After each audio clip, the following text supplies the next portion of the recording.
दोस्तों, भारत के डिफेंस की बात की जाए तो मिसाइलों का क्षेत्र फिलहाल एक ऐसा क्षेत्र है जहां पर हम लोग 100% आत्मनिर्भर हो चुके हैं।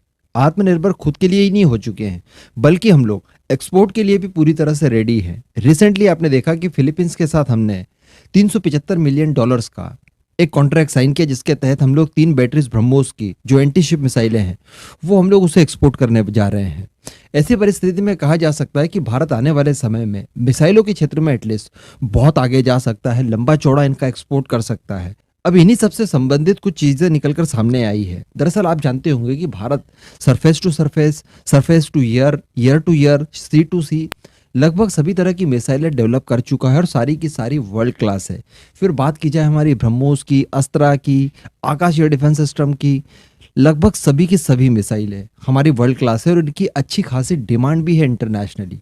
अब इन्हीं सबको लेकर डीआरडीओ के चेयरमैन जी सतीश रेड्डी सर और साथ ही साथ ब्रह्मोस के सीईओ अतुल तिलकर राणे सर ने कुछ बातें कही है जो आपको आज सुननी चाहिए।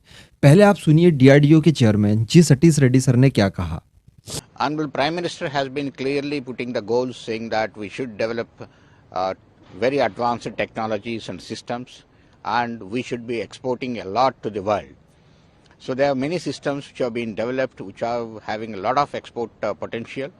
Talk about surface-to-air missile Akash, or Astra, or anti-tank missiles, many radars and torpedoes, which actually gain the importance and interest of the various nations.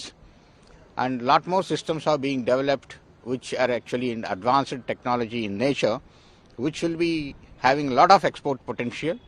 And we are very sure in the coming years we will have a lot of exports from India of the technologies developed here indigenously. तो जैसा कि आपने सुना, उन्होंने कहा कि ब्रह्मोस ही नहीं बल्कि हम लोग आने वाले समय में आकाश, जो कि surface to air missile defence system है, उसको भी एक्सपोर्ट कर सकते हैं। कई सारे देश इंटरेस्ट रख रहे हैं इसमें।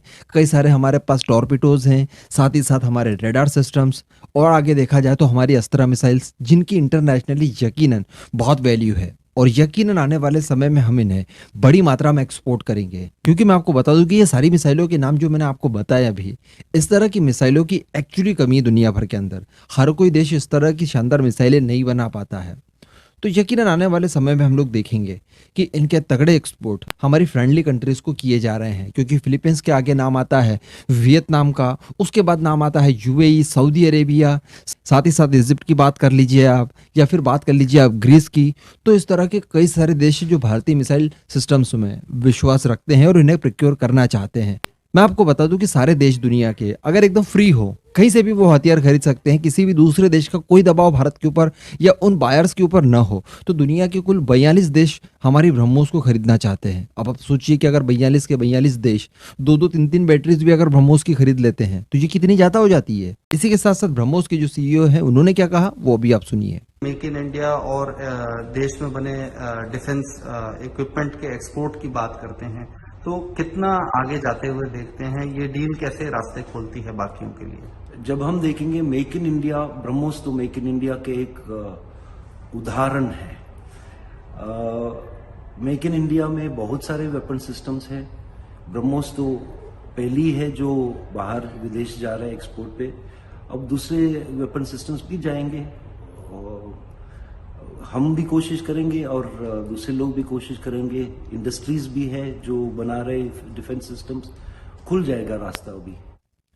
तो इस तरह का कुछ सिनारियो होते हुए फ्यूचर में आप देख सकते हैं। यकीनन भारत के वैज्ञानिकों को इस बात के लिए सैल्यूट करना चाहिए। उन्होंने बहुत अच्छा काम किया है और बहुत वर्ल्ड क्लास टाइप के हथियार बनाए हैं। जय हिंद।